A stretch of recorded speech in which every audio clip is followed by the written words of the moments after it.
you when I saw this movie.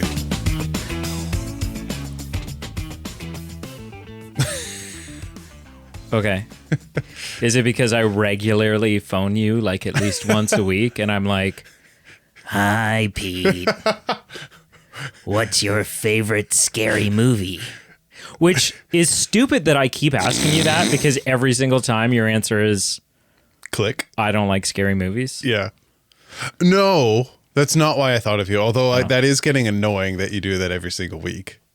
I think I would do it less if you weren't a hot blonde ready to be stabbed. Yeah. You fit the archetype. My friends do call me Drew. Right. But it's not because of Drew Barrymore. It's because of Drew from like The Price is Right. Oh, Drew Carey. Yeah. Right. Which... Do they? Have you ever actually? No. No. No, Okay. just Because I was going to say, that's too bad. That's a shame. He's a funny guy. He is. But I don't know that that's like, no one's like, "Hey, you know who you remind me of?" Yeah, no. That's not the endearing answer. Yeah. I wish they'd call me Bob, like Bob Barker. Of the two, if we're going down. Or Bob Odenkirk. Yeah. If we're going down that rabbit hole, I guess. Yeah. Yeah. Hello and welcome. Welcome to the Movie Med podcast. I am Peter, and my phone calling pestering friend is Brady. I would be a little paranoid because I'd be like, does he realize it's me? No, so I thought about you when I saw this movie, and obviously, hello, welcome to the show. Clearly, first and foremost, we're here to review Scream 7. And we are going to spoil the shit out of it. Yes, but don't let that stop you from liking and subscribing, because obviously, you might be listening to this, but primarily you will be watching us on YouTube. And the reason I'm bringing this up is when I saw this movie, there was... I'll say a kid in air quotes, like a teenager, or whatever. Oh no! What? I know where this is going. Where do you think it's going? Talking in the theater, and you wanted to kill him. No, oh, okay. Because that's a very me. No, there's nothing like that is annoying. I would rather you dent my car. Like, not if it's the car. Like at the beginning of this movie, as a side note. The couple in the very beginning of the movie when they roll up in the car, you know, in MCU in the Avengers, how Robert Downey Jr. always drove an incredible Audi. Yeah, or an Acura or no, whatever. It was an Audi. Was it always an Audi? Always an Audi. Him and Moneypenny. Is that why you drive an Audi? It's not, but I do enjoy that. So it was the same with this movie. When they rolled up in an incredible Audi, I'm like, oh, you've got my... I was interested before, but now you've got my attention. I didn't notice the car at all. Red. It was beautiful. I think it was a TT, but I'm not sure. I didn't look that up. Beautiful. I don't Beautiful even know. I don't even know what that means. Beautiful car. Anyway, I thought about you in the theater because there was this teenager. I'll assume he never took the mask off, fully dressed in the Scream outfit. Like, and they let that. Yeah. They allowed that, eh? Mask, full gown. He never took the mask off? I don't know if he never took it off, but when I saw him before, when I saw him after, he was fully wearing it. And then like literally, I was a little scared because we're all walking out of the theater together and like that person was there walking with us. Scream 2 starts in a movie theater. Oh, I never thought about that, but that's actually true. I just generally was creeped out. And the other person you remind me of is Jada Pinkett Smith. Yeah. For all the reasons. Which ones they can be a bit in your face. Well, that time that I made fun of you and then your spouse slapped me in front of all those people. Yeah, which time was that? The second time. No, okay. I was just creeped out in general, just having someone in the full garb. And it's a little unnerving, but I never made the movie theater connection. And you're right, with Scream 2, that's a thing. But I like, it was like 60% kudos to you because like I appreciate the enthusiasm. I appreciate the follow through. 40% I was just a little uncomfortable because I'm like, am I actually in danger right now? Right. I don't know. You would wonder that.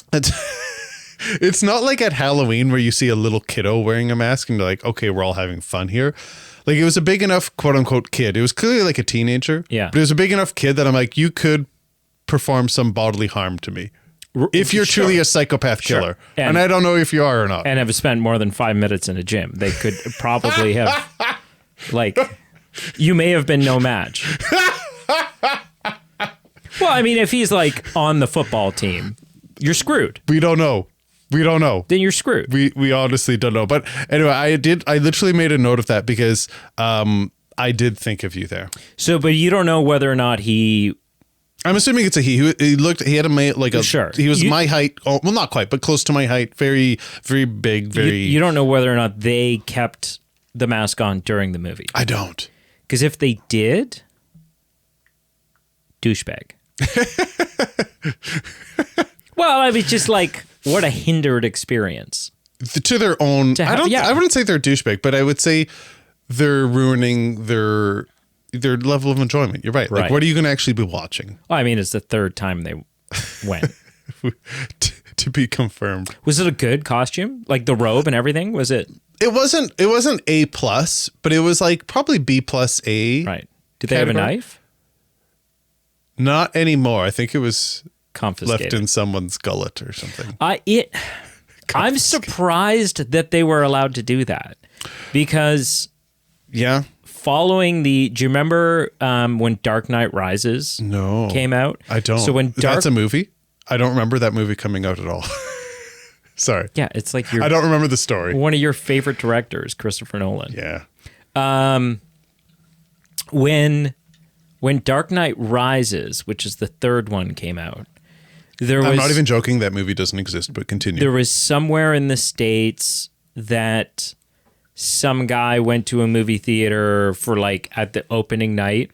Oh. In full Heath Ledger Joker garb. Yeah, I do. And then either like started stabbing people or like took a gun out and shot a bunch of people. I do remember that. And so then after that, like I think they really hammered down, locked down on masks in theaters. Kind of makes sense. Unfortunately, it's too bad. Also, I've spent the last 3 days outside. So that I'm just saying it might affect my voice. There's a little bit of a, yeah, I pissed Brienne off. And so this is the first time I've been back inside because she's at work. So she'll never know. She doesn't know. She'll never know. Until she watches this. It's not like she'll come home and be like, who did the dishes? That's not going to happen. So there'll be no proof. Yeah. Okay, so Scream, initial impressions. Mm-hmm. Listen, I'm going to keep my initial impressions super short. Sure. I am a big fan of this franchise. I love this franchise. Yeah, for the record, you're the one who's hooked me in as far as like, let's do them. And probably my second favorite horror franchise.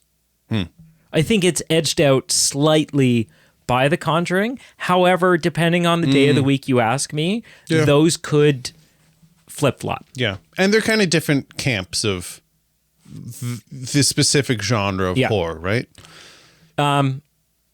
What I love about this franchise is because of the whodunit aspect, because of the not taking itself too seriously aspect, these movies are always fun. Even when the movie's not great, these movies are always fun, right? So if there's a film in the franchise up until now that's not great, there's maybe one or two of those. It's still fun. You're never bored. You have a fun time watching it. And the absolute same can be said for Scream 7. This movie is fun. At no point during this movie was I bored. This movie's not great. It's not great. There's a couple of real big issues that unfortunately, there's some things I really like. Sure. Some stuff I had a lot of fun with. Yep. And then some things that to me were some pretty sinny sins. Okay. So that I was not as stoked about. What's your initial impression? It's interesting to hear yours because this movie is receiving a ton of hate online. Well, mixed reviews, I guess, would be the best to say. It's the lowest rated on Rotten Tomatoes. Yeah. But also had the biggest opening in franchise history. Oh, I didn't see that. That's quite interesting. Bud. Oh, yeah. And we'll end up talking about it because there's meat on the bone there. Okay. But yeah, go ahead. Well, speaking of meat on the bone, I can honestly say... But also... Oh, yeah, that is a sweet, sweet cup. Not new, because I think you've brought it up for previous. I think it's a little over a year old. I think I Okay. got it for Christmas Maybe we've had it for like Scream 6. last year. Maybe we had it for Scream 6, potentially. No, that was before then. Okay. But Brienne made this.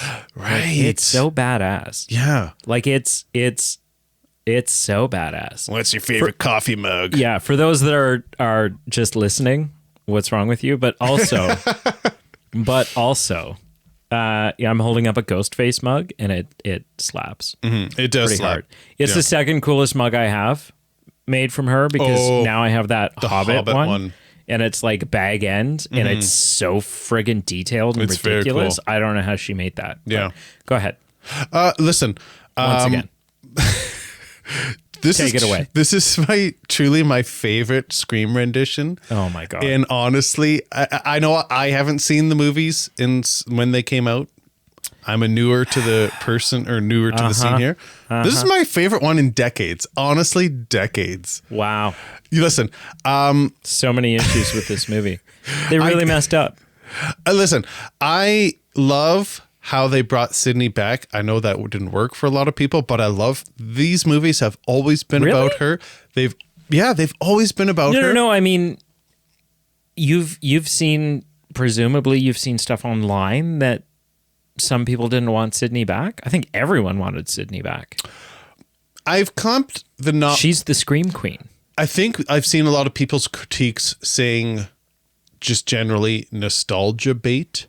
And so I'm classifying bringing in Sydney into weird. That category. I mean, I don't have Lillard an is issue. far more nostalgia bait than Nev Campbell. Because like Nev Campbell, it is her franchise. They just couldn't strike a deal on the last one. Yeah. Because they didn't want to pay her enough. But listen, it's truly one of my favorites. Not my favorite, clearly. But yeah, I love how they brought her back. That worked for me. I love the return to a small town, to curfews, to, a slice of life with a family that's dealing with whatever they're dealing with. Yeah, it was a little bit more gruesome than say like I loved the original ones. Yeah, there's murder happening to them. So this one was still a little bit more. This is the goriest. Yeah, like there was a couple times I'm like, I'm a little uncomfortable with this happening the right now. Tinkerbell McKenna Grace hanging from with her guts. Yeah, on the stage. and like the beer dispenser. We'll talk about that. That never happened. So stupid. But listen, ultimately, So dumb. Yeah, there were some things that I didn't work for me, but ultimately, unlike the last few that have come out, right? I cared about the characters in this. I cared about the reveal at the end. I'm not saying this as shots fired, but in the last couple, there were times, more so number 6, I'll say, where they do the face reveal at the end, and I just literally shrug my shoulders and go, am I supposed to care who this is? In this, I was really piqued interest till the end. I was really invested in all the characters on the screen. And this is probably one of my favorites since some of the earlier original trilogy. I know it was supposed to be a trilogy back in the day. So I'm just saying this movie spoke to me. So hang on. I just want to clarify. You saw Scream 7? The thing I was done my initial impression, but the thing I'll say, and I'm not saying this as a shots fired, when we reviewed Scream 6, I left the theater and I honestly just thought retrospectively to myself, I know we're here because we've gone this far. We've reviewed the other films. You have to if there's a new release coming out. But I honestly had a bit of an Avatar feel to this for me, where I was like, I don't know if I need to see this anymore. I don't know if this is working for me. And Scream 7, let me tell you, brother, like it's got the juices flowing again. And I'm like, I am so back on board. It's too bad that this will probably be the last one. But last podcast episode or no, last, the last Scream? Okay. But will it be with that type of opening weekend? Yeah, because yeah. Okay. We'll get into that. Do you know what's so funny and totally is shots fired, but not from me? We walked out of the theater from seeing this last night. On the way to the car, we're talking about how disappointed we were. Oh, wow. And Brienne says, "What do you want to bet Pete likes it?" No, funny. B, Rude. on what? No. But like, what is it about it that she thought would appeal to me, or just like luck of the draw? I think it was a Luck of the draw. I think it was a jab at like We always have this polar movie's opposites. bad, so Pete's probably going to defend it. I'm at very peace with it. I don't need to have an agenda here. Yeah. I'm okay. Like, I realize I'm in the minority. Not only you, but the internet at large Yep. doesn't like this movie. No. And to them, I say to the birds, it's I like a lot of this movie, sure. It's not all bad for you. but where it matters, it blue balled me. It left me just sitting there going, What? okay. Yeah. Okay. Okay, so let's. The movie, I like the opening. The opening's great. Can we talk about the opening for 1 second? Because that also reminded me about you. Why I brought it up. No. So that we could talk about it for at least 1 second. I want to talk about it. I want to talk about it just like I got so much Brady vibes from that character in the opening that's He's you. such a douche. I don't mean it in that regard. Don't take it that way. You would pull, I wasn't sure if you would pull me or you would pull Brienne, but you are the person that if this place was I'd real. prank you. I wouldn't prank Brienne. But I would not prank, but like, I would jump. No, but I, like I take would, on a trip.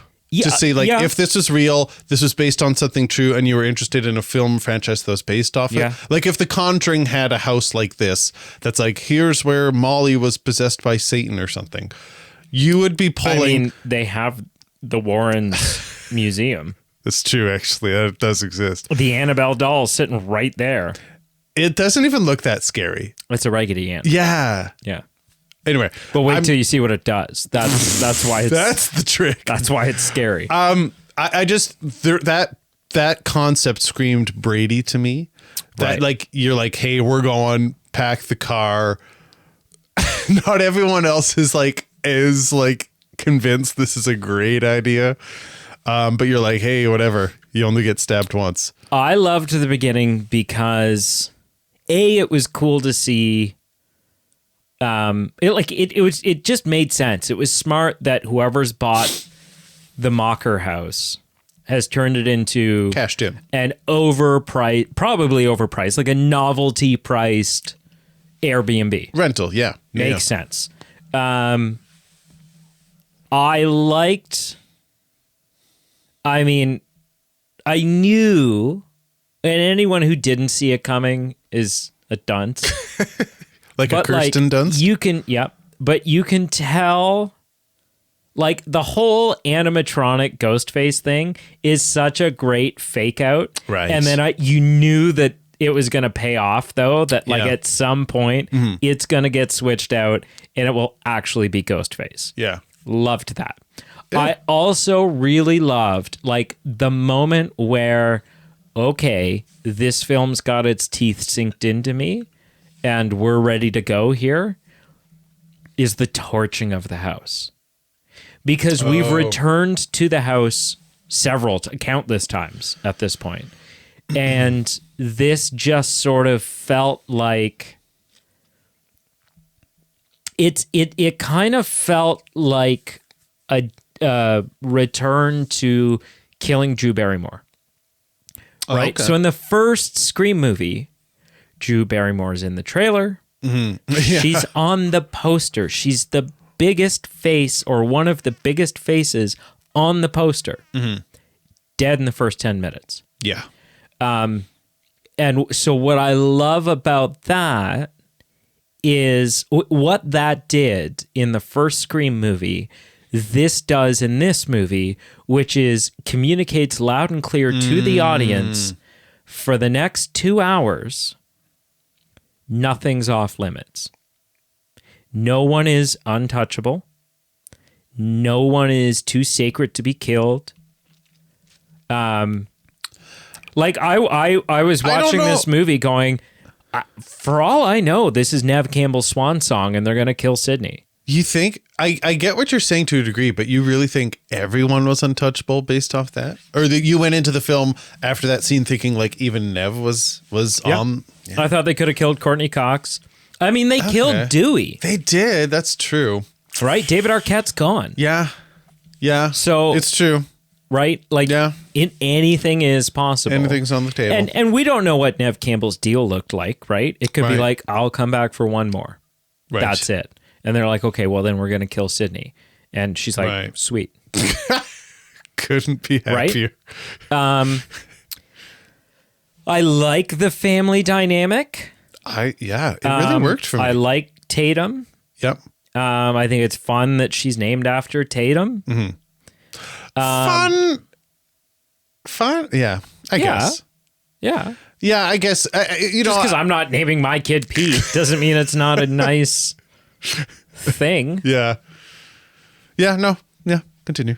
It'd be weird if she had named her daughter Billy. Like, really? How about one more therapy session? How about one more before you pull the trigger on that? Is my daughter Billy Loomis Evans? Okay. Where's your birth certificate? Yeah. What's your favorite color? Man. Oh, man. I like those things. I really love, there's one moment of this movie that I absolutely love, which is during the initial home invasion of the Evans house, of the Prescott house, of Sydney's house. Nice house, by the way. Nice house. Damn. But I love that, of course, Sydney has a hidden panic room. To me, that was badass because it was what? It was either in Scream, I think it was Scream 5, where Gail asks Sydney, do you have any guns? And Sydney says, of course I have guns. I'm Sydney fucking Prescott. Right? And so it of course you have a panic room. Of course. And I loved not only that she had the panic room, but that it's a secret panic room so that when all this is going down, Tatum's like, what? Where are we? Yeah. Like, what is happening right now? I did like it. To me, that was badass. And it's a fun, makes sense for the character, badass, fun sequence. It was a little hokey on, like, why aren't they just camping out in the panic room? Like, why feel the need to keep moving? You could just camp out and call 911. Yeah. But that's a nitpick. Probably not great cell signal. Hard to say. In the panic room. I mean, if you've got a panic phone with guns, maybe you got a satellite phone in there. Or a landline. A hard line? Yeah, probably. I mean, who knows? Although that's always the first... No, screw the landline. They'd That's always the first thing to get cut. Yeah, it's true. Landline, then power. Yeah. What's this, your first outing? What do you do? Use the landline. Although it's so out of date that maybe new sleuths would forget to even do that. Yeah, but you know what? Not in Scream, because not in Scream, but I'm so saying much of the Ghostface motivation has always been nostalgia and recreating the past and recreating the tropes and like wanting to recreate the Westboro murders and stuff like that. True. So I thought that was cool. I really like Mark, the husband. Mm-hmm. I really liked his character. I loved it. I was sad when he got stabbed. I felt gutted. No pun intended. But okay, a little bit. You felt gutted.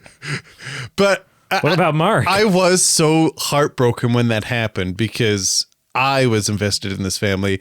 A little hokey on he's still not only alive hours later, but like not only just barely hanging on to life, but like conscious enough to A, listen to conversation, and B, be like, I'm going to untie my daughter's wrist. Bullshit. Yeah. So I was like, that's a bit of a cop out. And ultimately, there's one more thing that I like, although it ends up being useless. Mm-hmm. And so I'm going to lump it into the stuff that I don't like. Okay. And so other than that, I don't like this movie. Dang. Would you have just getting into? I like most of the murders. Yeah. Right? There's some fun kills. Some fun, wholesome content. There's one kill that I don't like. Aside from that, I think they're fun, and it shows us something new that we haven't seen before. Just gauging if clearly this is a hypothetical, so I don't know if you would have liked it or not. So you're not listing it doesn't mean anything. Yeah. If Stu had actually still been alive, and if Stu had been unmasked in the reveal, and it truly was him, 9 out of 10. Okay, like that would have worked for you. Yep. Because so here's the problem. It would appear that like it was revealed to us months and months and months ago, maybe a year ago at this point, on Matthew Lillard's Twitter. A long time ago. That he was coming back for Scream 7. I started to get worried going into this film because, okay, we know Matthew Lillard's in it. He's not on the poster. And he's not in... We don't see him in the trailer. We hear his voice at the end. He says like, oh, this is going to be fun or something. We don't see him. So I started to get worried that he was the killer. Because going into it, I was like, if Stu Macher's alive and not the killer, that doesn't make a ton of sense. Right? He's like, well, he's reformed, I guess. I don't know. Yeah, it wouldn't right? really It gel. doesn't make a ton of sense. I guess it's possible, but it would feel hokey. Like now he's our friend. But if Stu Macher's alive and he is the killer, well, 80% of the point of this is the mystery. Right, and the sitting in the theater trying to piece it together and figure it out and coming up with new theories. You're correct. And so that would also feel kind of...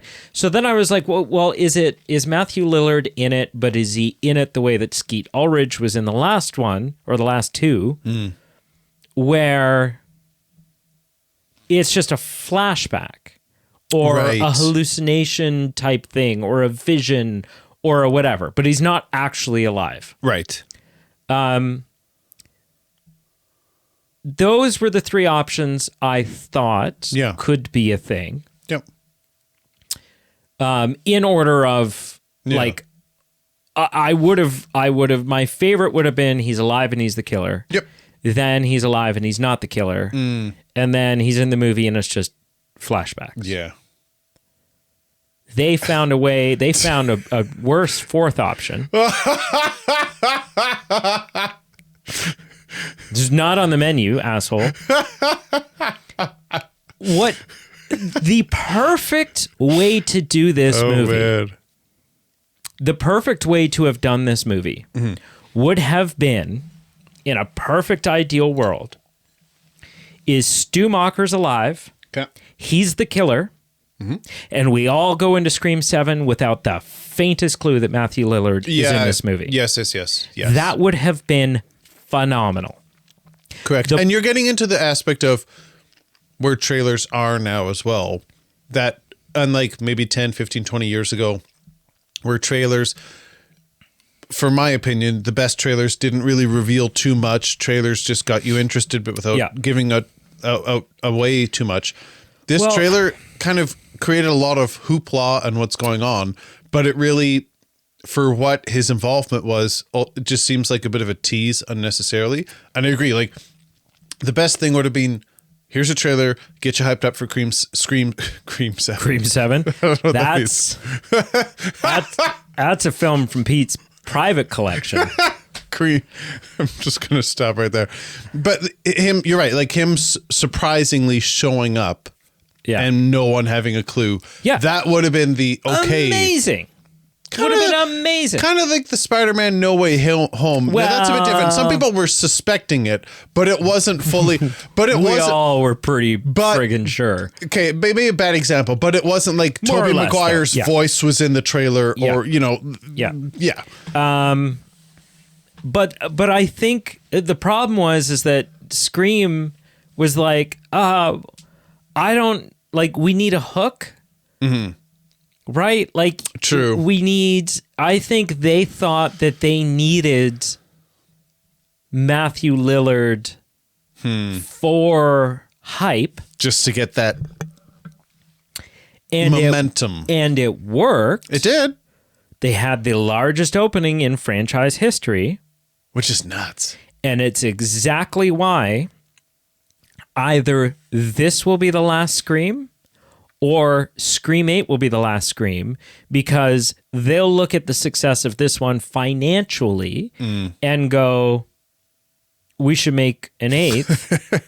And then all of the fans that rushed out to go see this one are going to say, F you. No, screw you. Yeah. Fool me once, shame on me. Or shame on you. Fool me twice, shame on me. Mm-hmm. Not happening. Because... this is the perfect segue into the reveal, which you said, like, you care about and you yada yada. Let's go through the reveals real quick of Scream. The first Scream 1 tracks. Mm-hmm. You have, Stu Macher's character was always just kind of the clueless accomplice, but Billy Loomis makes sense. Mm-hmm. Sidney Prescott is the daughter of the woman who he killed a year ago, because his dad had an affair with Sydney's mom, which tore his family apart and led to, I think, his mom killing herself or something. Yeah. Right? Tracks. Scream 2. The reveal is, I assume if you're okay with us spoiling Scream 7, you're okay with spoilers for the rest of the franchise. Yeah. Scream 2 makes sense. Mm-hmm. Timothy Oliphant's character, I don't really remember what his connection is. But Billy, it made sense. There was some... And Billy Loomis's mom. Yeah. Seeking revenge for the death of her son. Yeah. Tracks. Yeah. It tracks from a story perspective. In the weeds in that one, it's like, okay, you were kind of an absent mom, kind of, a bit of a hypocrite, sure. but... Yeah. After that, things get a little loosey-goosey. The third one still sort of makes sense because it turns out to be like Sydney's half-brother or something. Yeah. Again, a stretch. Like, okay. But they make it work. Dad was a slut. Could be, right? 4... I can't remember who the killer in 4 is. So wasn't it Sydney's cousin who wanted to reenact, or not reenact, right, but she wanted to be Sydney. Emma Watson? No. Which, yeah, yeah. I'll look it up, but that's who it was. Yeah, not Emma Watson. No, it's Emma Roberts. Yeah, Emma Roberts. Yeah. Scream 5 is turns out to be the boyfriend, Jack Quaid's character. Right. And his actual girlfriend. Yeah. Or sister or something. Some girl he's in cahoots with. Mm-hmm. And they're just psychopathic fans of the Stab franchise. You gotta be. That feel like it's gone downhill. Yep. And so they need to create a new massacre so that the Stab franchise has some new, fresh source material. Right. Yeah, which... a little stretchy, but whatever. It didn't bother me. I was like, okay. That's the one with Mikey Madison, right? Yeah. Yeah. Yeah. And that was number 5. That was the one that was... which one was branded just Scream? I think it was that one. Yeah. Yeah. And so that one, okay. Yeah. Scream 6. Okay, now this one, we will go into this one. Scream 6, just for the record, We've just gone through 1 through 5, and most Yeah. of them I remember, and I quote unquote had some different levels of caring about. I will just go on record again. Number 6, I couldn't tell you. It's the most recent one I've seen, Yep. and I couldn't even tell you. Like it could have been the Pope in the mask reveal for all I remember. That's how unforgettable it was for me. Scream 6 is the local sheriff Okay. and his 2 kids.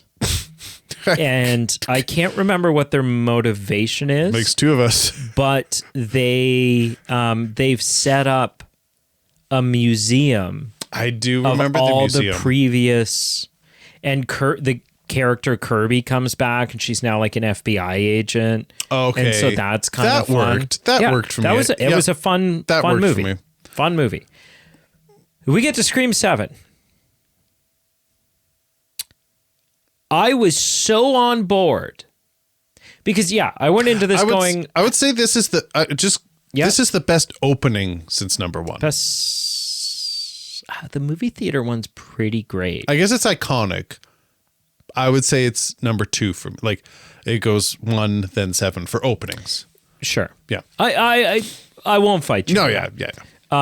Scream 7, I was so on board. Like I went into it again, like I said, worried that the whole surprise was like I'd already figured it out going in. Mm-hmm.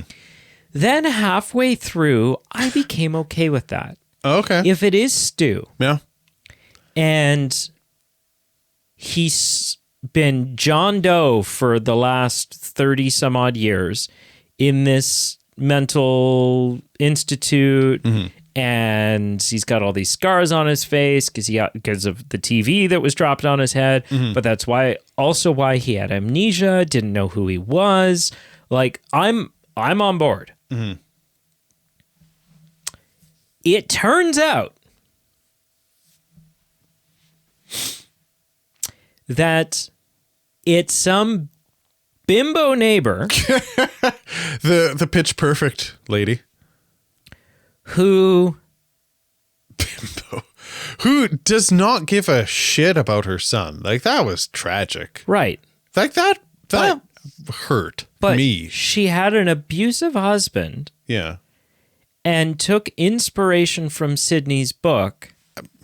And so now she's a mass murderer. Listen, I'll grant you that's a stretch, but in the previous 5 films we just described, not including number 1, its own thing.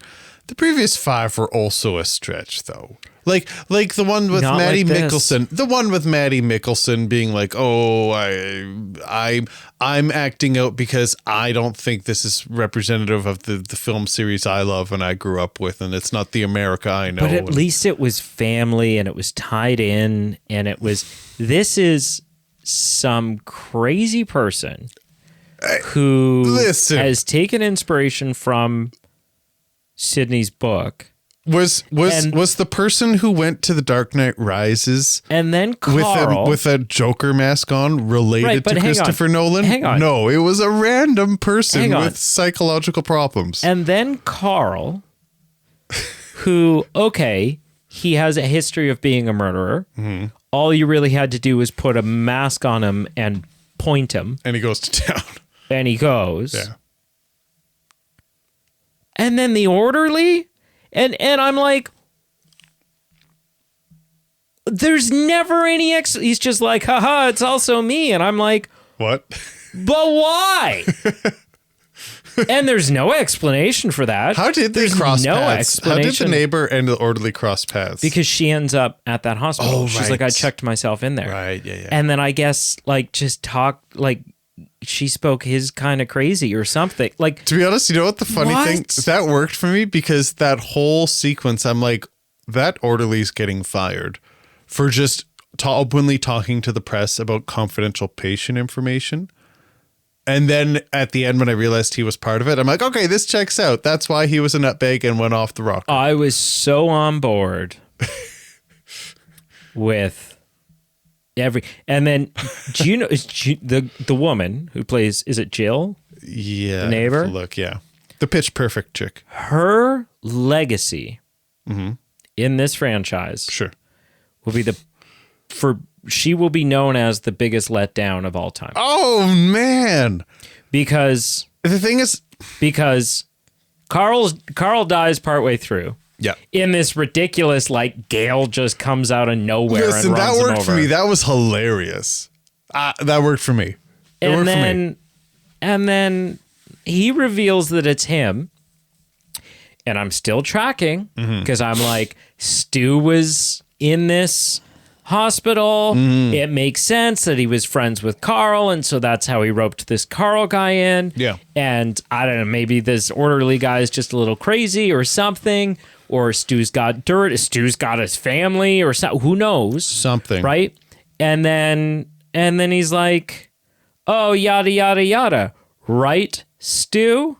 And then we see the third Ghostface come in, and we're all like, oh shit, here we go. And then it's the bimbo neighbor. That's a huge, what a friggin',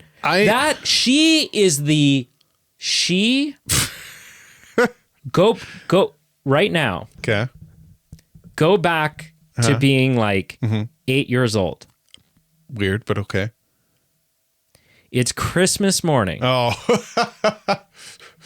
Right. Your mother has gifted you a wool sweater. Yeah. And she's put it in a PlayStation 2 box. There's no PlayStation. There's no PlayStation at all. It's the same thing. It is, look what we're about to give you. Psych. Something you don't care about. Oh, man. Instead. Listen, I will agree that would this have made the movie better? Would I have been interested in that? Completely agree. Stu being there, yes, that would have worked for me. But at the end of the day, it didn't make the movie worse, or it didn't ruin the movie that he wasn't there. And I was still captivated. I was still interested. And these movies are a roller coaster ride. Let's call them what they are. You go along with the ride, you see who's there at the end. And in this case, I was just as surprised. I was just as shocked as who it was. And they're all loosely wrapped together. I mean, we were all surprised. But they're all... Spoiler alert. It turns out to be an absolute nobody. But they're all so loosely tied together. There's never a definitive... This got nothing to do with anything. But there's never a definitive, okay, it was... sometimes how they're tied together is just kind of loose and weak. And I don't mean weak in a rude way or a degrading way. So this is no different for me. It was a stretch. Yeah, absolutely. Turns out to be the neighbor. Oh, great. It's a huge stretch, but it kept me on my toes, and it was a surprise. I had fun. I had fun the whole time right up until that reveal. And then I was like, and then somehow Mark's alive. And I'm like, oh, come on. I mean, that was a stretch. The beer tap murder is ridiculous. I found it ridiculous and a little unnecessary for my comfort level. With the beer coming out of his mouth? I was like, what are we doing here, boys? That was like Final Destination bullshit. Like, really? So, listen, I want to zoom out and go a little bit big picture here. Okay. I also have a pitch for who it should have been and why it should have been that. Okay, let's jump back to that real quick. Yeah. But I just want to say, this isn't a hot take. I can clearly tell, looking back at the whole series, definitely love the Wes Craven movies. They're the most cherished for me, as weird as that sounds. But like, there was a different... The first three. Yeah, like there wasn't it's not just a nostalgic vibe, but Wes it's like Craven. iconic. Yeah, like what do you have to say? And I think we then went through the other three directed by the same person. Now we've got, what's his name? He was a writer on the original. Yeah, Scream. he's a longtime writer for the franchise, but he's never directed one. Yeah, Kevin Williamson. And he also hasn't directed. This is his first film directing Debut. in like 20 years. Yeah. So listen, And Matt it shows. No, Matt Benatelli Olpin and Tyler Gillette. Yup. No. Those are the ones who directed 5, 6, and maybe 4. And there was just a different tone with them that just never, like, they have their pros and cons. I hate 6, but the other ones are adequate for me. I hate 6. But there was a different vibe What for this. score And I did was you give just 6? I was happy to see another person's take on this, directing it, and another person's vision on this franchise. I'm not going to say it was better than Wes. Clearly not. I'm not going to say it's the same level. Clearly not. But I was ready for a change. What I was seeing in the previous ones just wasn't quite working for me. Oh, we got to change. It worked for me. I'm singing its praises. Where do we talk about this in the context of franchises, though? Because love it or hate it, this specific film, it's still the 7th film of a franchise. Yeah. Like, that puts it into some really rare territory. Not with horror. There's You're not wrong. 15 Halloween movies. There's so many Friday the 13th. There's True. 8 Nightmare on Elm Streets. I guess there's horror, 9 Saw films. I guess horror is a different breed, because it's low budget. Yeah. Right? So you can just keep making them. And you can literally release one every year. Yeah. Right? Yeah. Okay, I guess it's a bit So a different animal. Yeah, it's not the same. It's not like Fast and Furious or Mission Impossible, where it's like you're getting one every 4 years. They and can it's a make bit different. them for so little that, and I don't know the budget for this one, but they can make them for so little that even if the film grosses a total of like 120 million worldwide, they're like, sweet. We made money. We've done what we came to do. Like they don't have to. Yeah, they don't have to make a ton. That's some interesting context. That's makes sense. Yeah. Yeah. Why do you think there's so? There's like 4 Sharknadoes, dude. Well, not even. I mean, that example's a bit different. You know, like it's not getting theatrical but you know releases, what I mean?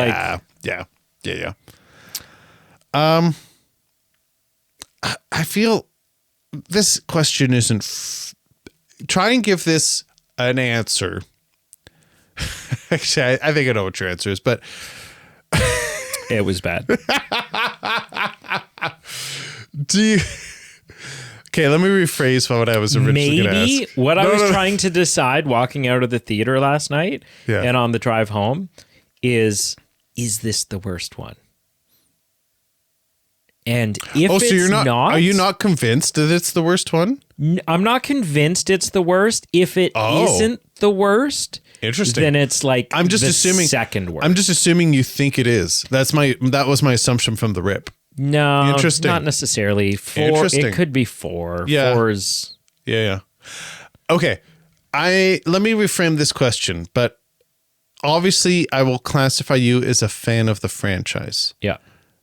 And I'm somewhat of a fan, not as much, but I will just say, for the record, there's a mixed emotions of some people liked it. Sorry, I'm pointing at you. Some people liked it, pointing at me. Some people didn't like it, pointing at you. If someone walked into this movie theater not seeing any of the screams, because there will be people who have not seen any screams, and they're just there for a bowl of popcorn and just to get out for an evening. Do you think this would work any differently for someone who's new to the franchise? Like, does it lend itself to... even less. Because so much of this is predicated on who is Stu Macher. And so if you haven't seen the first one, you can literally... You can get through it. You could literally skip 2 through 6, and this film would make sense. Right. But not... You couldn't skip 1 and have this make sense. But I'm not phrasing it as none of them make sense without 1. But I'm saying, listen, for what's happening in it though, I'm not asking. You can limp your way through of what's happening. You know, Sydney has been through some shit. Stu's coming back. Like, you're not going to get all the nostalgic aspects of it, but I'm just saying for someone who's newer to the franchise, do you think they would have been less offended by what you weren't pleased with and could have just enjoyed this as a popcorn flick? Maybe. That's what I'm trying to get at. Maybe, but I still don't like you list those 2 things, but like Stu's coming back and Sydney's been through some shit is like 80% of this film. No, it is. Yeah. Right, it's the entire dynamic between her and her daughter. But okay, playing devil's advocate, if you've not seen any of them and you just piece your way through it, I think there's maybe something for someone who's there for a popcorn flick, because the audience is the daughter going, what has been going on? Like I'm just right. I'm just saying there's an angle for there. So what you're saying, if I'm hearing you correctly, is that this is a film that really works if you're not a fan of the franchise. I agree. If you're not a fan of Scream, this could be the movie for you. Okay. I agree. You say that in a joking way, but maybe there's someone who's there just for a popcorn flick wouldn't have been as egregiously offended. Maybe. Sure. Maybe. Possibly. Here's how it should have gone down. Sure. Stu should be back. The more I'm thinking about it, like that would have slapped. And get rid of these stupid... Because then, that was the other thing that was so dumb about the reveal, is he's an orderly... Yeah. Who... Because I spent a little bit of time working in IT... is able to render AI deepfakes... Listen. ...that rival... anything we like super genius friggin' the Apple Corporation is sitting there right now going, oh shit, holy shit, we're super geniuses and we understand computer science inside and out, but apparently we should have spent a summer working in IT. Listen, that was garbage. Makes no sense. Listen, is it a stretch? Maybe. But we don't know. Like, in this economy, maybe he has a background in IT and can't find a job, so he's working as an orderly to make ends meet. We don't know. So here's how it should... But IT? It's a stretch. I get it. This isn't some guy... Here's how it should have gone. This isn't some guy using Canva on the weekend. Like, you're right. That level of AI is just, like... fictional. A little bit fictional. Sure, I will agree. As much as I love this movie... The fake outs at the end with the TV screens and things going on, I'm like, okay, this is a bit much for me. Like, there's no level of coordination and planning. A weird, like, you can tell it's like AI. It feels like a friggin' like the thing that you're watching when you're on a ride at Universal Studios. Yeah, and it's like, I will say that sequence just was a bit hokey. Or like a VR video game. It had that kind of... Like all these predetermined TV screens of like, okay, what if she actually didn't go where, you know, it just seemed a bit hokey. So why is this guy working at the mental hospital? This guy is a genius. Why is he schlepping minimum wage? Yeah. So here's how it should have gone down. Okay, all right, lay it on me. And I'm going to include Jill. Okay. Stu's alive. The whole story about him, John Doe, didn't know who he was, out the hospital, all 100% true. Okay. I think there should have been either you remove the Carl character, or because the Carl character just didn't, like, that was just turned out to be nothing. Honestly, I will commend it because it's a fun shift from every other movie. There's no action on the antagonist till the very end of the movie, and for that to actually happen, I would say adds to the cards of anything's on the table. Like, he dies 10 minutes into the movie. I'm okay. Pretty cool. I'm okay. Pretty cool. So we've had 3 ghost faces before. So this is not necessarily anything new. No. I'm okay with I'm okay with keeping Carl, but then I think we have 4 ghost faces. Carl can be one. Sure. I see what you're saying. Yeah. Take him or leave him. Doesn't need to be there. No. I'll let him be there, in which case he's the 4th. Yeah. Stu's one. Stu is... And, okay, pause for a second. I'm never going to get this theory out. No. It makes sense. I think it works because, to me, I'm just genuinely curious which face was it at the beginning who killed that Airbnb couple. And it would have made a lot more sense if Stu was alive for it to be him. Because in his house. Because the orderly and the neighbor chick, I don't know which. I guess it could have been Carl, too. It could have been any of those 3. I don't know who it was. That would have been actually a fun, weird thing to say fun. But that would have been an interesting aspect of Stu's alive, and Stu was the one in the opening scene. Stu's alive. Yep. He's one of the killers. Jill's alive. She she's one of the killers. Of course, Jill's alive, but she's one of the killers. Sorry, can you? I'm drawing a blank. Who's Jill? The neighbor. Oh, Isn't yeah, that yeah, Jill? yes, Jillian? Yeah, I'll find out what it is. But the neighbor, yeah. The neighbor. Yeah, yeah. And Lucas, her son, is also one of the killers. So Stu, The neighbor, her son, Lucas. yeah. Which we were wondering. Yep. Yeah. Well, you wonder about all of them. You wonder about all of them. Yeah, that's it's the point. true. So those should have been the killers. Because... So, sorry, Stu, neighbor's son. Yep. And then who's for? Carl? If Or we want orderly, to if keep, you if need we to. want to keep You don't Carl, need to. If we you don't want need to, him. you don't need to. Yeah. Because Lucas is Stu's kid. And Jill Lucas is Stu's kid. Yeah. is That works. his partner, and they're yeah. all seeking revenge for what came years prior. I wouldn't have been opposed to that. Far better reveal. I wouldn't be Also, opposed. I wouldn't be What's opposed. with Tatum's boyfriend? I don't understand. That seemed like a weird... I understand needing to have moments that mislead you and send you down the wrong trail. However, Okay. when He's dead, right? Yeah, oh yeah. When we find Listen, on his laptop... The dad got dummied a lot and he was still kicking. When we find on his laptop Yeah. deep fakes of, Yeah, with what the actually- same background and Stu's face and Yeah. the boyfriend's going, "I'm gonna kill you, Sidney Prescott, you fucking bitch." Yeah. And it turns out he's not a bad guy. That's not a red herring. That's just What? It's just bad writing. yeah. Okay, that aspect I will acknowledge. It's just bad writing. It was them wanting to throw us off the trail, yeah. and not caring about like and not being subtle enough about it, not caring about the consequences of the red herring you were putting out there. What? That was weird. Yeah, I'll grant you Makes that one. no sense.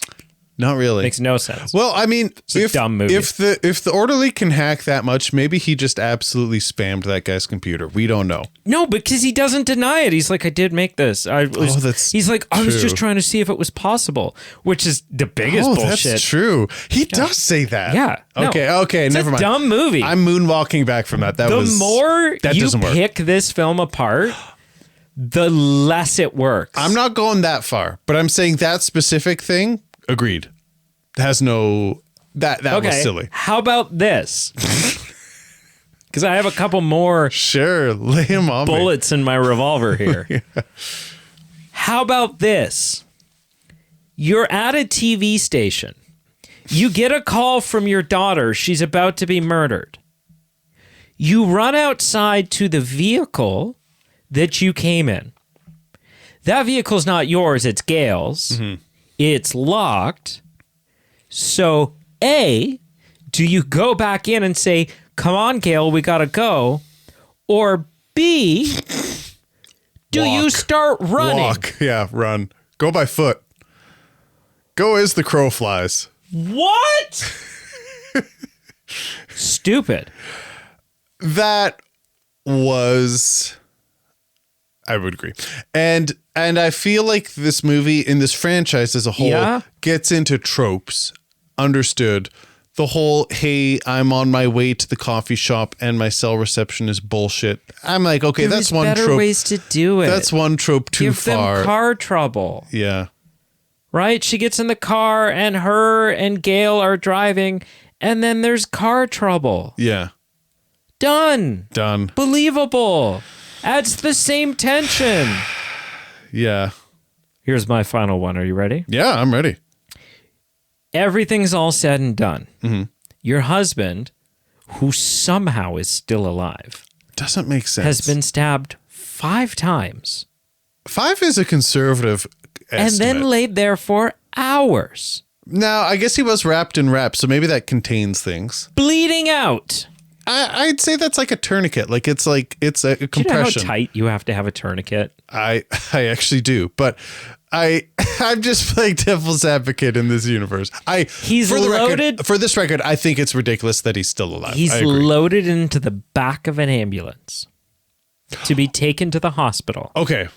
Yes. Do you A, get in the ambulance with him, or B, say, I need to go rekindle with Gail? What? Okay, I will acknowledge that was weird. Stupid.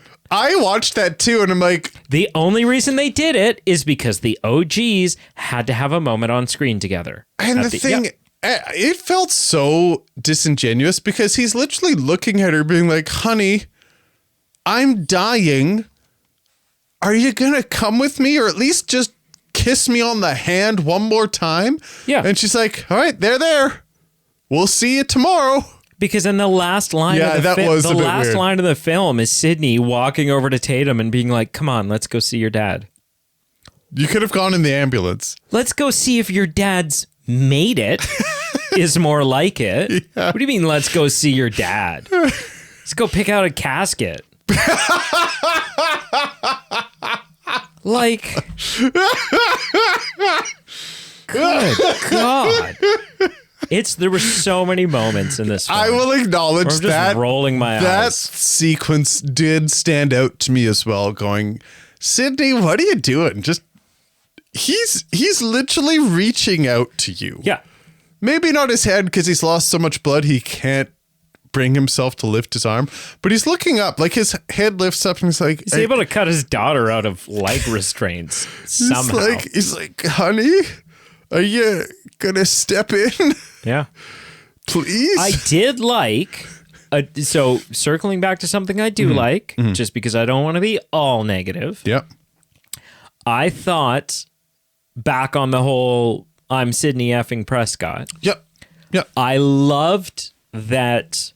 Now, yes, her husband is the chief of police, and so there's probably some leniency in this situation there.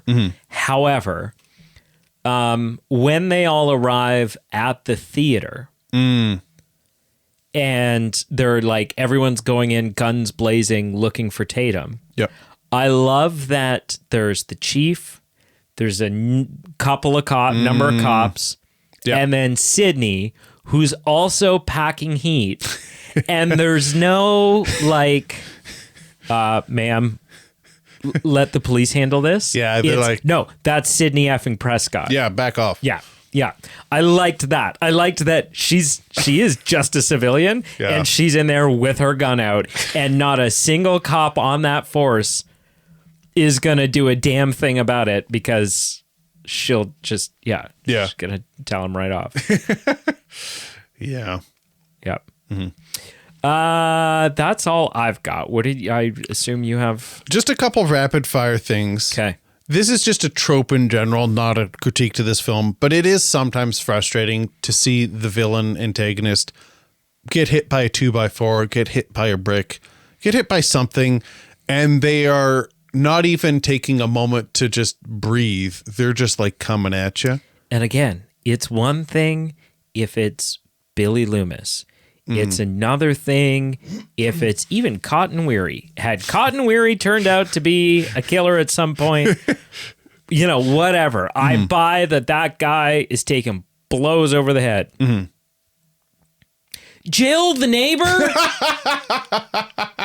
is thrown through a plate glass window and hit in the head with a fire extinguisher. Right. Well, we don't know which one was which. We don't. Yeah, but point received. Bob the orderly? Like, I don't buy it. I would have bought all of it if it were Stu. Yeah. Because then you're like, he's deranged. He's, it's Matthew Rich Shaggy. The only thing I would like to say, because I was trying to think about, aside from the Wes Craven aspect of it, I'm all for nostalgia bait. So I'm like, what would work? And I'm wondering if there would ever be appetite or merit for making one of these movies set in the 90s again. And the answer I came to was like, I don't see how it works. Maybe it just comes in the form of flashbacks, but if we're going down the nostalgia The nostalgia bait. If we're going down. Hang on. If we're going, no, this is where I finish. If we're Why going, is no, that let me even- finish the sentence. If we're going down the nostalgia bait territory, then I would like to see some aspect of 90s flashbacks. Some 90, let's just fully embrace it. Let's just fully get into it. Yeah. Why is that even a Freudian slip that is...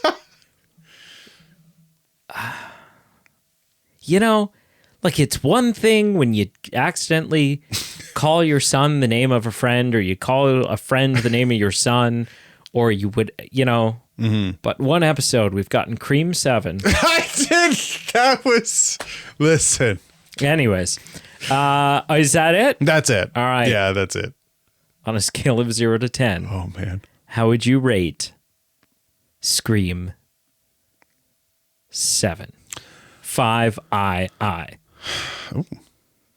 When we saw The Rise of Skywalker, we had a situation of We both drank the Kool-Aid. We walked out of that did. being like, This is might the be best. the best Star Wars movie ever. And then looking back on it, we're like, what were we thinking? We both have walked back a little bit from that. Recency bias. Yeah.